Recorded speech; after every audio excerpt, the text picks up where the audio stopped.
ಬೆಂಗಳೂರು ಬೀದಿ ನಾಯಿಗಳಿಗೆ ಬೃಹತ್ ಬೆಂಗಳೂರು ಮಹಾನಗರ ಪಾಲಿಕೆ ವತಿಯಿಂದ ಬಿರಿಯಾನಿ ನೀಡುವ ಯೋಜನೆಗೆ ನಗರದಲ್ಲಿ ಪರ ವಿರೋಧ ಚರ್ಚೆ ನಡೆಯುತ್ತಿರುವಂತೆಯೇ ಸಿಲಿಕಾನ್ ಸಿಟಿ ಬೆಂಗಳೂರಿನಲ್ಲಿ ಬೀದಿನಾಯಿಗಳ ಹಿಂಡು 68 ವರ್ಷದ ವೃದ್ಧ ವ್ಯಕ್ತಿಯನ್ನು ಕಚ್ಚಿ ಕೊಂದು ಹಾಕಿದೆ.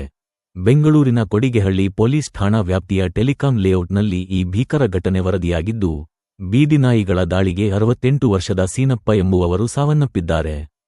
ಪ್ರಕರಣ ದಾಖಲಿಸಿಕೊಂಡಿರುವ ಪೊಲೀಸರು ತನಿಖೆ ನಡೆಸುತ್ತಿದ್ದಾರೆ. ಮೂಲಗಳ ಪ್ರಕಾರ ಸೀನಪ್ಪ ಅವರು ಸೋಮವಾರ ಬೆಳಗ್ಗೆ ವಾಕಿಂಗ್ಗೆ ಹೋಗುತ್ತಿದ್ದಾಗ 8 ರಿಂದ 9 ಬೀದಿನಾಯಿಗಳು ದಾಳಿ ಮಾಡಿದ್ದು, ಕೈ, ಕಾಲಿನ ಅರ್ಧ ಮಾಂಸವನ್ನೇ ಕಚ್ಚಿ ತಿಂದಿವೆ. ಅಷ್ಟೇ ಅಲ್ಲದೆ ಮುಖಕ್ಕೂ ಕಚ್ಚಿವೆ. ನಾಯಿಗಳ ದಾಳಿಗೆ ವೃದ್ಧ ಸೀನಪ್ಪ ಕೊನೆಯುಸಿರೆಳೆದಿದ್ದಾರೆ. ಸೋಮವಾರ ಬೆಳಗಿನ ಜಾವ 3 ಗಂಟೆಗೆ ಸೀನಪ್ಪ ಕಂಬಳಿ ಸುತ್ತಿಕೊಂಡು ವಾಕಿಂಗ್ ಮಾಡುತ್ತಿದ್ದರು. ಕಂಬಳಿಯಲ್ಲಿ ಸುತ್ತಿಕೊಂಡು ಓಡಾಡುತ್ತಿದ್ದ ಅವರನ್ನು ನೋಡಿ ಬೀದಿನಾಯಿಗಳು ಮುಗಿಬಿದ್ದಿವೆ. ಸೀನಪ್ಪ ಅವರ ಕೈ ಮತ್ತು ಇತರ ಭಾಗಗಳನ್ನು ನಾಯಿಗಳು ಪದೇ ಪದೇ ಕಚ್ಚಿದವು. ಬಳಿಕ ಸ್ಥಳೀಯರ ಮಧ್ಯಪ್ರವೇಶದೊಂದಿಗೆ ನಾಯಿಗಳು ಓಡಿ ಹೋಗಿವೆ. ಕೂಡಲೇ ಸೀನಪ್ಪ ಅವರನ್ನು ಯಲಹಂಕದ ಸರ್ಕಾರಿ ಆಸ್ಪತ್ರೆಗೆ ಸಾಗಿಸಲಾಯಿತು. ಆದರೆ ಅಲ್ಲಿ ಅವರು ಸತ್ತಿದ್ದಾರೆ ಎಂದು ವೈದ್ಯರು ಹೇಳಿದರು.